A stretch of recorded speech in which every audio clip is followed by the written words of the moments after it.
Shalom, saudara-saudara yang dikasihi Tuhan.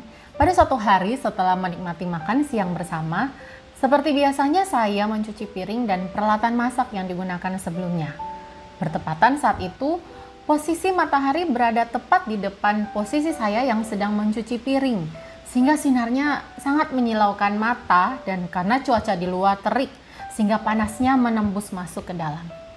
Awalnya saya masih bisa menahan, sambil mencuci saya mencoba untuk memiringkan, menundukkan kepala atau bergeser ke samping bak cucian, tetapi akhirnya saya kesulitan dan berbalik ke posisi semula. Mulailah saya mengomel di dalam hati, apalagi ketika menoleh ke samping, suami saya sedang duduk tenang bekerja di meja kerjanya. Makin panaslah hati saya.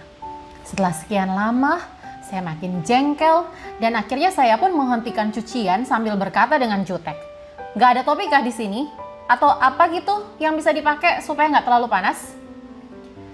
Saya mencoba mencari di laci dan akhirnya hanya menemukan topi sekolah anak saya yang tentu saja tidak muat lagi di kepala saya.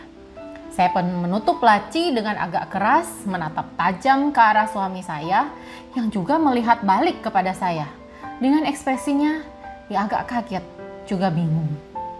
Ia tidak berkata apa-apa, hanya mencoba untuk mengambil sesuatu yang bisa menghalangi panas dan silaunya matahari di tempat cucian itu, dan ia pun lanjut mencuci piring dan peralatan lainnya yang belum terselesaikan. Melihat tindakan suami bukannya meredah, saya malah makin jengkel, saudara. Karena saya berpikir begini, kenapa sih setelah saya jengkel dulu baru mau berbuat sesuatu? Bisa gak sih lebih peka perhatikan istri yang meski kepanasan tetap harus bekerja?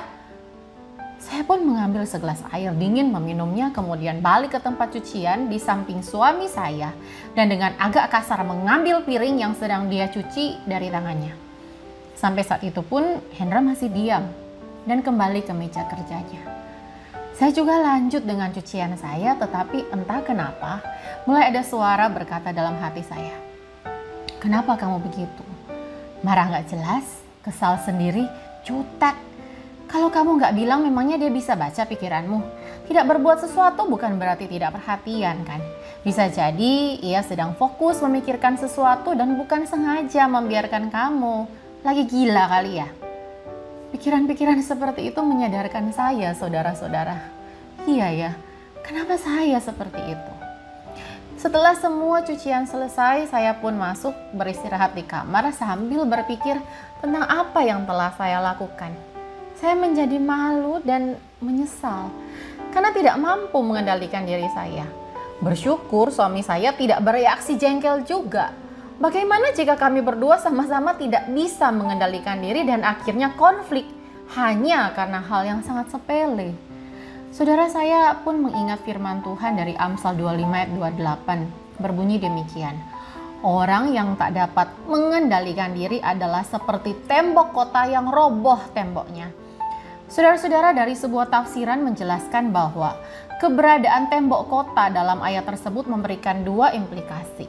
Membatasi ruang gerak orang-orang di dalam tembok dan melindungi orang-orang di dalam tembok dari serangan dari luar tembok. Itu berarti orang yang memiliki pengendalian diri berarti membatasi dirinya dalam bertindak karena ada prinsip yang ia pegang. Pada saat yang sama, pembatasan itu juga melindungi dirinya karena ia tidak mudah diserang oleh pengaruh dari luar. Sebaliknya, orang yang tidak bisa mengendalikan diri sangat rapuh terhadap serangan dan pengaruh yang jahat karena ia tidak punya pertahanan, juga gampang bereaksi yang dapat menghancurkan baik dirinya sendiri maupun orang lain yang bersama dengannya.